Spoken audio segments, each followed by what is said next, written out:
네, 오늘은 마가복음 강의 세 번째로 침례 요한의 삶에 대해서 나눠보도록 하겠습니다. 오늘 말씀 나누기 전에 저번 주에 나누었던 말씀 잠깐 복습하고 오늘 말씀 나누겠습니다. 저번 주에는 한 절 말씀을 나누었습니다. 여러분 이 한 절 말씀 꼭 기억했으면 좋겠습니다. 하나님의 아들 예수 그리스도의 복음의 시작이라. 복음은 기쁜 소식이라고 말씀드렸습니다. 특별히 승리의 기쁜 소식입니다. 그때 당시 로마에 있는 핍박받는 그리스도인들에게 복음을 전하기 위함이었습니다. 복음은 예수 그리스도라고 말씀하고 있습니다. 근데 앞에다가 하나님의 아들이라고 붙였습니다. 그 이유를 제가 말씀을 드렸습니다. 그때 당시에 로마에 있는 사람들에게 이해시키기 위함이라고 말씀을 드렸습니다. 그러므로 하나님이 예수님이다. 예수님이 하나님이다 라는 의미입니다. 이것을 바울이 한 단어로 바꾸었다 그랬습니다. 뭘까요? 주라고 했습니다. 그러므로 예수님을 주님으로 믿는 것이 복음이다 라고 말씀을 드렸습니다. 이것으로 시작할 때 우리의 삶의 복음의 삶이 시작된다 라고 말씀을 드렸습니다. 자, 오늘부터는 한 절씩 천천히 알아보도록 하겠습니다. 오늘은 침례 요한의 삶에 대해서 알아보도록 하겠습니다. 저번 주에 복음에 대해서 나누고 그 다음 바로 침례 요한의 삶에 대해서 나누는 이유는 이 침례 요한의 삶이 바로 복음의 삶이라는 의미가 있는 겁니다. 우리 2절 설교 노트를 보고 한번 따라오시기를 바랍니다. 제가 천천히 설명해 드리도록 하겠습니다. 우리 2절 말씀 제가 읽겠습니다. 선지자 이사야 글에 보라, 내가 내 사자를 내 앞에 보내노니 그가 내 길을 준비하리라. 제가 중요한 부분은 굵은 단어로 표시를 해 놓았습니다. 이 2절, 3절은 침례 요한을 구약에서 예언한 글을 인용한 겁니다. 선지자 이사야서의 글이라고 한다고 말씀하고 있는데 이 선지자의 글은 3절에 나옵니다. 2절은 그 아래에 말라기 3장 1절을 인용한 겁니다. 제가 한번 읽어보겠습니다. 뭐가 다른지 한번 보십시오. 만군의 여호와가 이르노라. 보라, 내가 내 사자를 보내리니 그가 내 앞에서 길을 준비할 것이요. 인용한 구절과 원래 있던 말라기 3장 1절과 뭐가 다른가요? 제가 굵은 표시로 표시해 놓았습니다.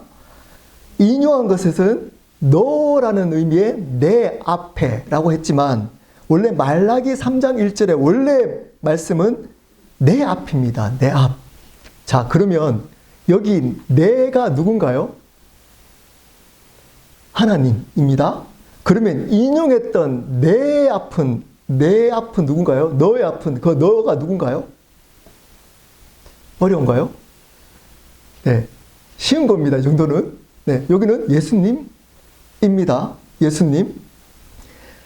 뒤에 원래 글에는 하나님이라는 내 앞, 하나님 앞에서, 그리고 여기서 내가 내 사자를 내 앞에 보내리니, 여기서 내가가 하나님이고 내 앞이 내가 예수님입니다.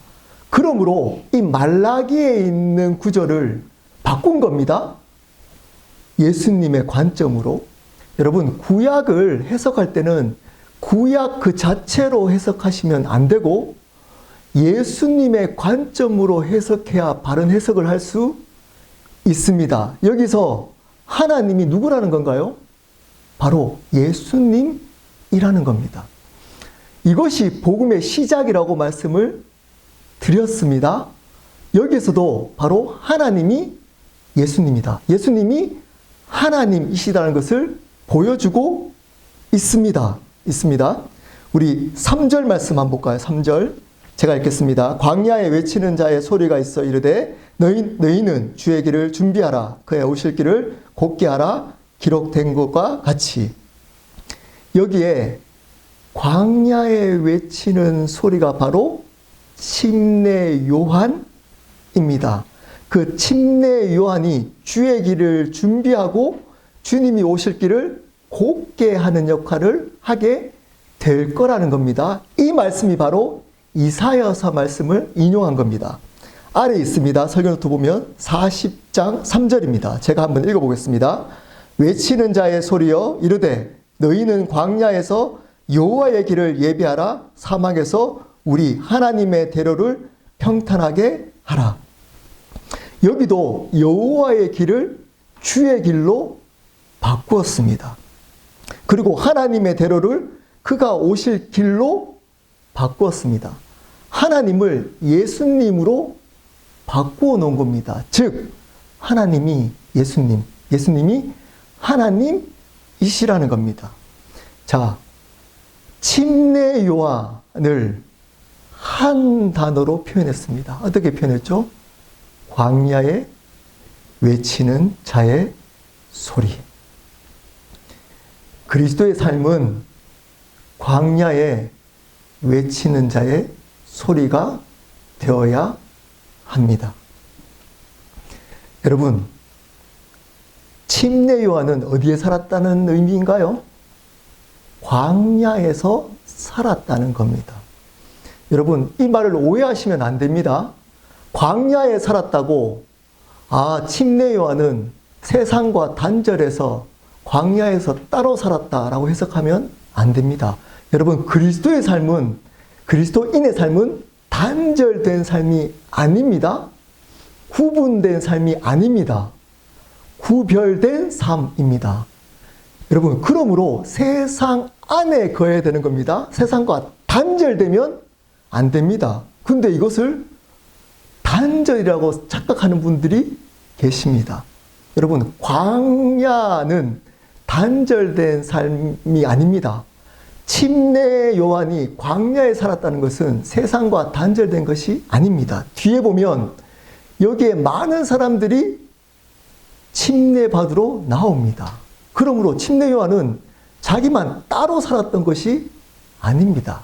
그저 광야라는 지역에 살았던 겁니다. 자, 그러면 광야라는 의미가 중요한 겁니다. 그 장소가 주는 의미가 중요한 겁니다. 여러분, 광야는 어떤 곳인가요? 광야. 거기는 아무것도 없기 때문에 이 세상의 방법이 통하지 않습니다. 이 세상의 방법으로 광야에 살아낼 수 없습니다. 오로지 하나님만 붙들고 살아갈 수 있는 곳이 바로 광야입니다. 그리고 광야는 세상의 화려한 곳이 아닙니다. 광야가 주는 느낌이 있잖아요. 어떤 곳일까요? 누추하고 보잘것없는 곳입니다. 세상 사람들이 관심을 가지지 않는 지역입니다. 살고자 원하는 지역이 아닌 겁니다. 거기서 침례 요한은 소리를 냈습니다. 그 소리가 어떤 소리일까요? 광야에서 낼 수 있는 소리가 어떤 소리인가요? 여러분, 광야에서 내는 소리가 이 세상에서 잘 사는 법을 소리를 낼 수 있을까요? 아무 효과가 없습니다. 거기서 내는 소리가 어떤 소리였을까요? 바로 예수 그리스도에 관한 소리였습니다. 이 침례 요한은 광야라는 곳, 하나님만 바라볼 수 있는 삶을 살면서 예수 그리스도에 관한 소리를 냈던 사람입니다. 세상의 소리가 아니었습니다. 자기의 소리가 아니었습니다. 예수 그리스도에 관한 소리를 냈습니다. 이 삶을 살았다는 겁니다. 우리도 마찬가지입니다. 그리스도인들이 이 광야에 살기보다는 여러분, 이 세상의 화려한 곳에서 살아가기를 원합니다. 심지어 교회도 다를 바 없습니다. 어떤 곳이 좋을까요? 광야 같은 교회보다는 세상의 화려한 교회가 훨씬 더 사람들이 몰려듭니다. 그리고 그곳이 더 사람들의 삶에 유익을 준다고 생각합니다. 왜냐? 그곳에 들려주는 소리는 어떤 소리일까요? 네, 이 세상에 어떻게 살아갈지에 대한 소리가 들려지기 때문입니다. 문제가 생기면 그 문제를 어떻게 해결할지를 그 교회에서 이야기를 하고 가르쳐 줍니다. 여러분, 이것이 틀렸다, 문제 있다라는 것이 아닙니다. 여러분, 교회는 궁극적으로 그 소리를 내는 곳이 아닙니다.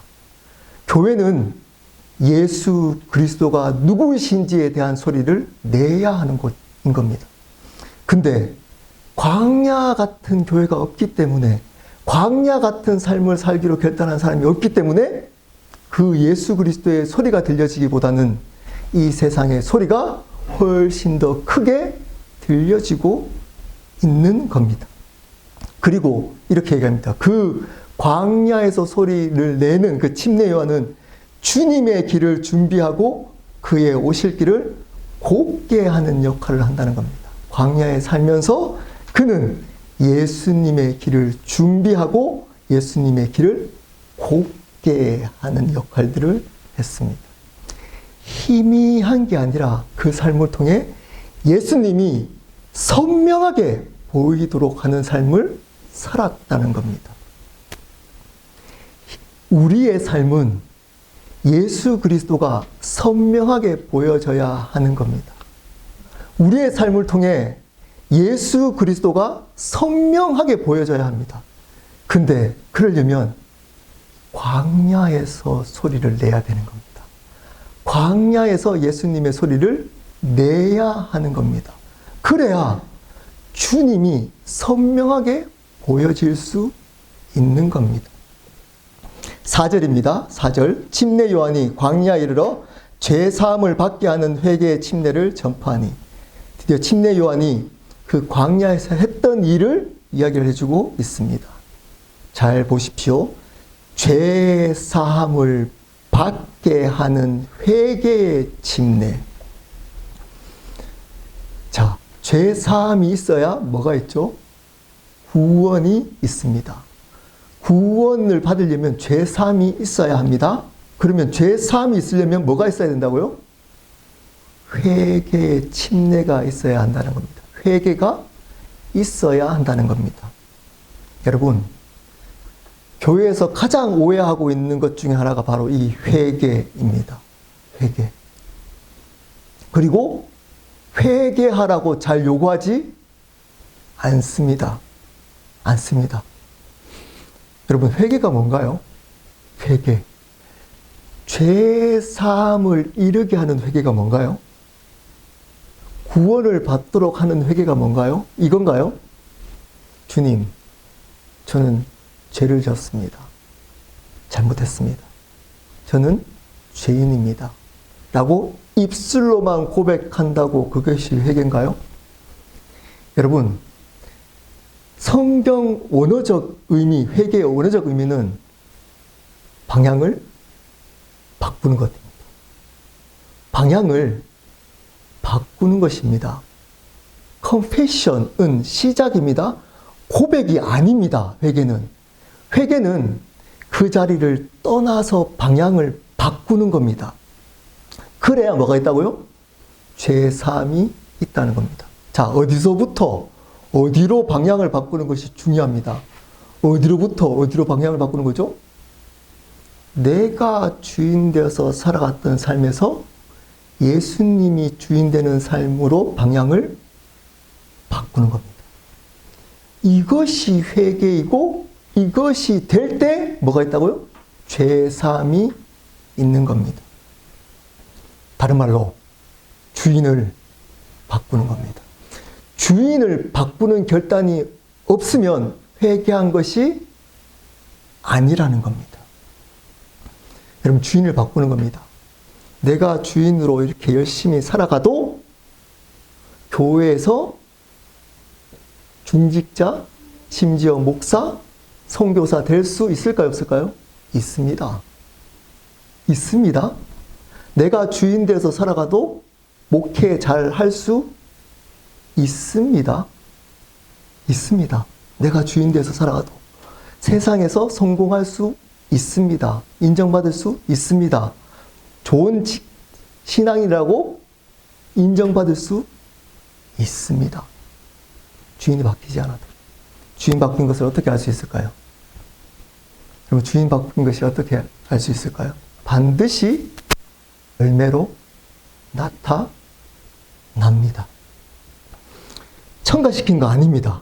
이렇게 살면서 예수 믿는 것, 구원을 애드 시키는 것이 아니고 어떻게 해야 된다고요? 주인이 바뀌는 것. 주인이 바뀌면 늦지만 반드시 주인이 바뀌는 삶의 열매가 맺힙니다. 늦을지라도. 이것을 전파했다는 겁니다. 침례요한은. 여러분, 우리도 이 회개의 그래서 회개를 드러내는 방법으로 침례를 택했다는 겁니다. 여러분, 이 회개를 가장 잘 드러내는 것이 바로 침례입니다. 침례는 뭔가요? 물속에 들어갔다가 죽었다가 예수로 살겠다. 내가 주인 됐던 삶은 죽었고 예수님이 주인으로 살겠다. 이게 침례입니다. 그것이 회개, 죄사함을 받는 회개를 드러낸다는 겁니다. 여러분, 이것을 전파하는 것이 그리스도의 삶입니다. 그냥 입술로만 저 회개합니다. 그렇게 고백해놓고 삶은 자기가 주인 되도록 하는 그 회개가 아니고 주인이 바뀌는 회개를 전파해야 하는 겁니다. 그것을 나누고 가르쳐야 하는 겁니다. 우리의 그리스도의 삶은 어떤 삶일까요? 침례 요한이 그렇게 살았다면 우리도 그렇게 살아야 하는 겁니다. 첫 번째, 누가 그렇게 살아야 할까요? 목회자인 제가 먼저 그렇게 살아가야 하는 겁니다. 주인이 예수 그리스도로 바뀌어가는 그 회개를 할 수 있는 침례를 바르게 가르쳐야 하는 겁니다. 어디서? 광야에서. 하나님만 바라보는 그 삶을 통해 드러내고 선포해야 하는 겁니다. 1장 5절입니다. 온 유대 지방과 예루살렘 사람이 다 나아가 자기 죄를 자복하고 요단강에서 그에게 침례를 받더라. 온 유대 지방과 예루살렘 사람이 다, 많은 사람이 그 회개의 침례를 전파하는 그 이야기를 듣고 회개의 역사가 일어나기 시작했습니다. 그래서 온 유대 지방과 예루살렘 사람이 침례 요한에게 나왔습니다. 여러분, 유대 지방과 예루살렘 사람이 한 단어로 어떤 사람인가요? 유대인입니다. 그때 당시에 유대인은 침례를 받나요, 안 받나요? 안 받습니다. 그때 당시에 유대인들은 침례를 받지 않습니다. 근데 그들이 침례를 받으러 나왔습니다. 지금 이 시대의 교회에 너무 시사하는 바가 큽니다. 침례는, 회개의 침례는 교회 밖에 믿지 않는 사람들에게만 선포되는 것이 아닙니다. 아닙니다.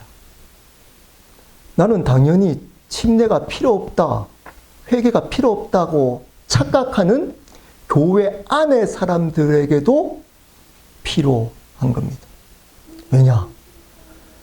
너무 많은 사람이 회개의 침례가 아니라 입술에 달려있는 그 회개, 주인이 바뀐 회개가 아니라 그냥 여전히 내가 주인으로 살아가는 그 회개로 하면서 자기는 죄 사함을 받았다, 구원을 받았다라고 착각하는 사람들이 많기 때문입니다.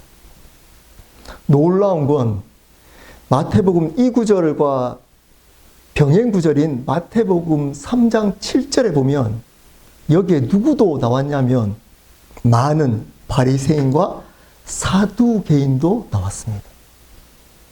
그때 당시에 가장 성경학자, 지금으로 말하면 신학교 교수였습니다. 그 사람도 찔렸습니다. 회개를 하지 않았거든요. 그래서 침례를 받으러 나온 겁니다. 여러분, 이 자리에 여러분 앉아 계시다고 여러분 죄사함을 다 받은 것 아닙니다.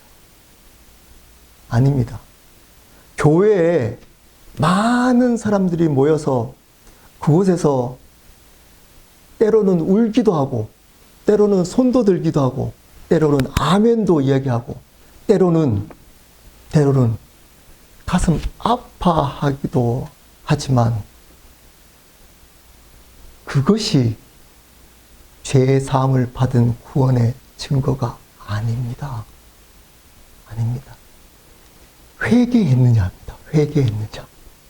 회개는 뭐냐? 아까 얘기했잖아요. 주인을 바꾼 겁니다. 여러분, 주인을 바꾼 분들에게만 질문해 봅니다. 바꿔보니까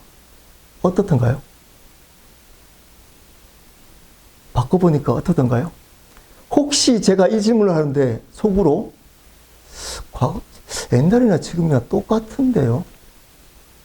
라고 생각되시는 분들 계시다면 그냥 그저 조금 교회에 열심히 다니는 것 또는 11조하는 것, 봉사하는 것, 직분 얻은 것, 심지어 목사 된 것, 심지어 선교사 된 것으로 내가 당연히 회개가 필요 없다라고 또는 변한 게 별로 없다라고 생각된다면 여러분 어쩌면 여러분들은 죄사함의 회개를 결단한 적이 없는 사람일 수 있습니다.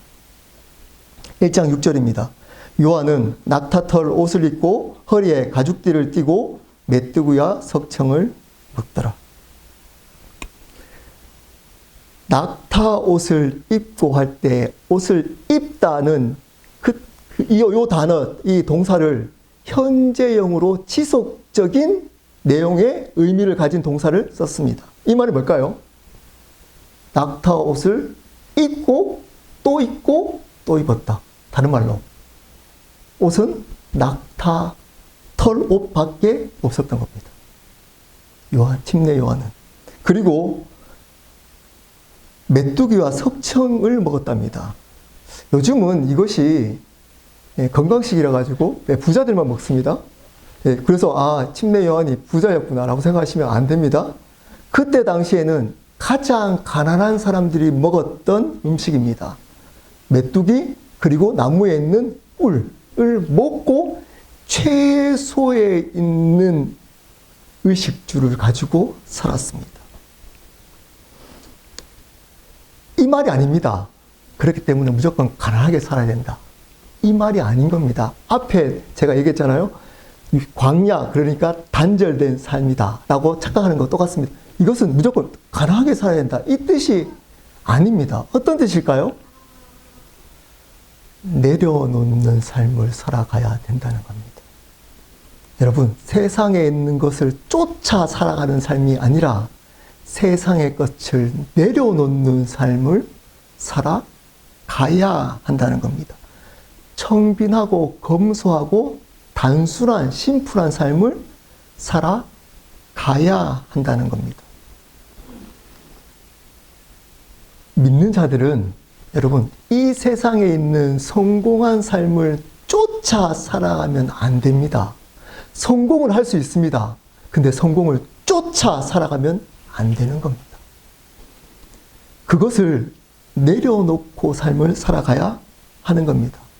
여러분, 침례 요한은 그때 당시에 가장 잘 나갔던 사역자였습니다. 소위 말하는 요즘 뜨고 있는 목회자들 여러분 알고 계시는 분들이 계시잖아요. 그분들 같은 소위 뜨고 있는 가장 핫한 사역자였습니다. 심지어 신학교 교수들까지 와서 그 앞에 무릎을 꿇었습니다. 근데 그러면 어떻게 될까요? 요즘 같으면? 요즘 같으면 어떻게 될까요? 네, 큰 교회, 이제 도시로, 광야에 있지 않고, 이제 도시로 청빙받아 가잖아요. 네, 큰, 이제, 교회로 청빙받아 갑니다. 이것도 극단적으로 생각하면 안 됩니다. 청빙받아 간다는 그 자체가 문제있다라고 제가 비판하는 거 아닙니다. 근데 잘 들어보십시오. 잘 들어보십시오. 침례 요한은 그럴 수 있음에도 불구하고 광야에 머물렀습니다. 태도를 이야기하는 겁니다. 이 중심. 왜 그랬는지가 중요합니다. 왜 그랬을까요? 좀 더 효과적으로 많은 사람들에게 영향력을 끼칠 수 있잖아요. 그렇지 않나요? 이 광야에 있으면 그들이 와야 되잖아요. 근데 이제 침례 요한이 도시로 진출하면 많은 사람들이 있는 곳에 큰 영향력들을 끼칠 수 있잖아요. 효과적이잖아요. 근데 왜 침례 요한은 바보같이 이 광야에 이렇게 메뚜기 석청 먹고 입었던 거 또 입고 또 입으면서 지냈을까요? 뒤에 또 나오겠지만 분명했습니다. 무슨 역할을 했다고요? 예수님을 선명하게 드러내기 위한 거였습니다.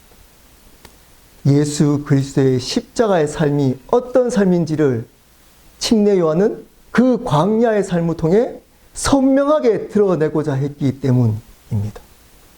그래서 침례 요한은 그곳에 머물렀던 겁니다.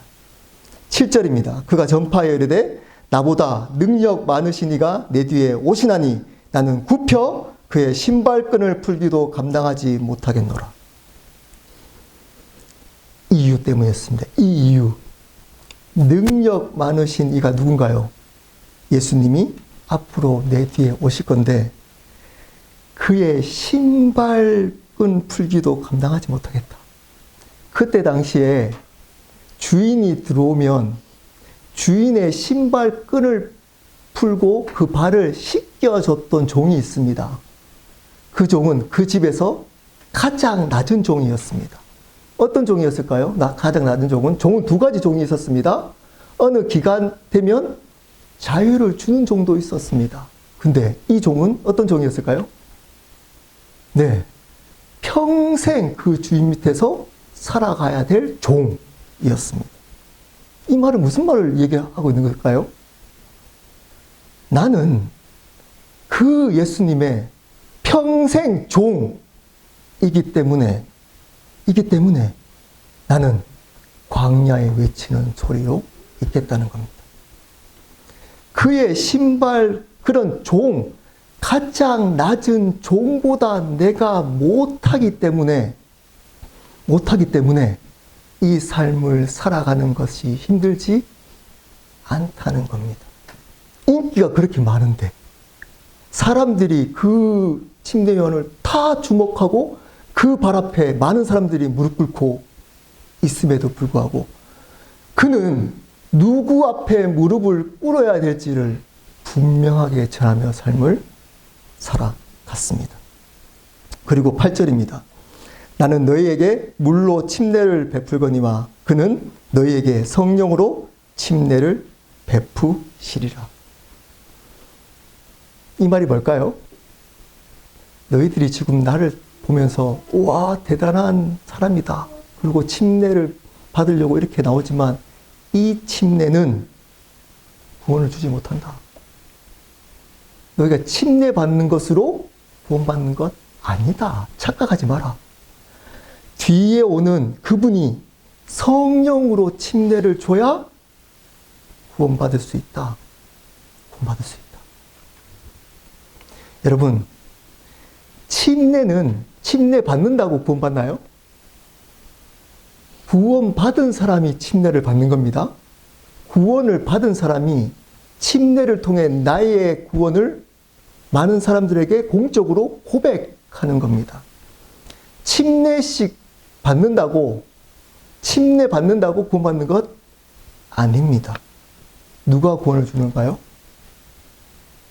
성령 하나님이 구원을 주시는 겁니다.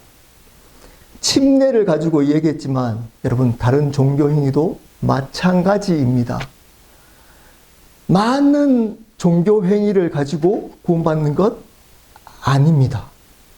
구원은 하나님이 주시는 겁니다. 구원의 주권자는 하나님이십니다. 이것을 믿는 겁니다. 그러면 보십시오. 어떤 행위를 통해서 구원받는 것이 아닙니다. 구원은 은혜로 받는 겁니다. 은혜로만 받는 겁니다. 다른 우리의 행위로 받는 것이 아닙니다. 여러분, 이 자리에 여러분이 앉아 있을 수 있는 이유가 바로 이 이유 때문인 겁니다. 하나님의 은혜. 하나님의 은혜. 그 은혜 때문에 우리는 이 자리에 나온 겁니다. 죄사함을 받게 된 겁니다. 광야의 삶을 살아가도 괜찮습니다. 광야는 어떤 것인가요? 뜻하지 않는 어려움들이 시기적으로 있는 곳입니다. 어떤 사람들은 가정에 반복적인 해결되지 않는 문제가 있을 수 있습니다. 어떤 사람들은 계속적으로 관계의 문제, 직장에 여러 가지 문제가 있을 수 있습니다. 여러분, 복음의 삶은 그것을 바꾸는 삶이 아닙니다. 그것이 바뀌어지는 삶이 아닌 겁니다. 복음의 삶은 그곳에서 길과 사막, 광야와 사막 가운데 길과 강을 내는 삶인 겁니다. 그곳에서 소리를 내는 삶인 겁니다. 어떤 소리죠? 예수 그리스도가 주님이시다. 예수님이 하나님이시다. 라는 것을 고백해내는 삶인 겁니다. 우리의 문제들을 해결해서 바꾸어서 영광 돌리는 것 아닙니다.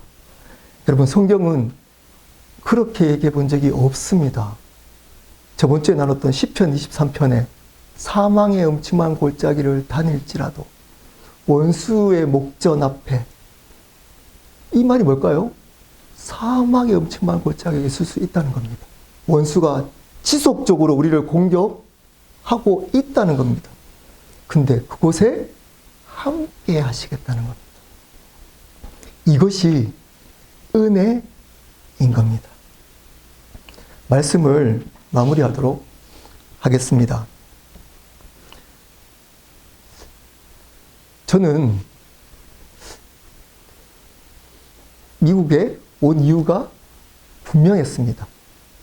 저번에 한번 설교할 때도 나눴지만 미국에 와서 다른 목사님들보다 좀 더 경쟁력 있는 목사가 되고 싶었습니다. 다른 말로 표현해 볼까요? 좀 더 성공한 목사, 목회가 성공된 목사가 되고 싶었습니다. 왜냐하면 한국에서는 똑같은 신학교 나와도 큰 교회 가는 확률이 유학을 갔다 오면 훨씬 더 가능성이 높더라고요. 여러분, 이렇게 오해 안 했으면 좋겠습니다. 다 그래서 큰 교회에 있는 목사님 문제 있다, 이 얘기하는 거 아닌 거 아시죠? 제 얘기하는 겁니다. 저는 그렇게 왔습니다. 근데 한 15년 계속 밑바닥을 치는 겁니다. 은혜라고 생각해 본 적이 없습니다. 어떻게 생각했을까요? 이것을 극복해야 된다고 생각했습니다. 이 뒤에 하나님이 좋은 거 주시겠지. 여기 좋은 것이 뭘까요? 이렇게 지나가고 나면 큰 어떤 부흥에 있는 교회 목사가 되겠지 라는 생각을 은근히 속에서 가지고 버텼습니다. 그리고 말씀을 신학교 가서 말씀 공부하기 시작했습니다. 보는데 제가 쏘갔더라고요. 큰일 날 뻔했더라고요. 큰일 날 뻔. 왜냐하면 그것은 목회자가 추구해야 될 삶이 아닌 겁니다. 큰일 나는 겁니다. 큰일 나는. 어떤 삶이 제 이제 목적이 됐을까요? 침례 요한의 삶입니다. 무명의 삶. 무명의 삶. 드러내지 않는 삶. 나는 죽고 예수 그리스도만 드러낼 수 있는 삶. 여전히 음란하고 거짓되고 부족하고 연약하고 쓰러지고 넘어지고 여전히 아무것도 내설 곳이 없는 것을 인정하고 그곳에서 역사하시는 예수 그리스도의 은혜, 그분이 나를 붙들고 있는 그분의 은혜, 그분의 은혜를 드러내는 삶. 이 삶이 제 목적으로 바뀌었습니다. 쉬울까요? 쉽지 않더라고요. 쉽지 않더라고요. 이 삶을 조금이라도 거슬림이 있으면 마음이 힘들어질 때가 많습니다. 조금만 기회가 나면 제 것을 드러내고 싶은 마음이 많습니다. 근데 성경은 지속적으로 이 삶을 우리에게 요구합니다. 목사만 그럴까요? 그렇지 않습니다. 모든 그리스도인들은 여러분 이 삶을 살아가야 하는 겁니다. 광야에서 외치는 소리로 살아가야 하는 겁니다. 내 삶에 있는 오직 드러내야 될 분을 예수 그리스도로 소리내며 삶을 살아가야 하는 겁니다.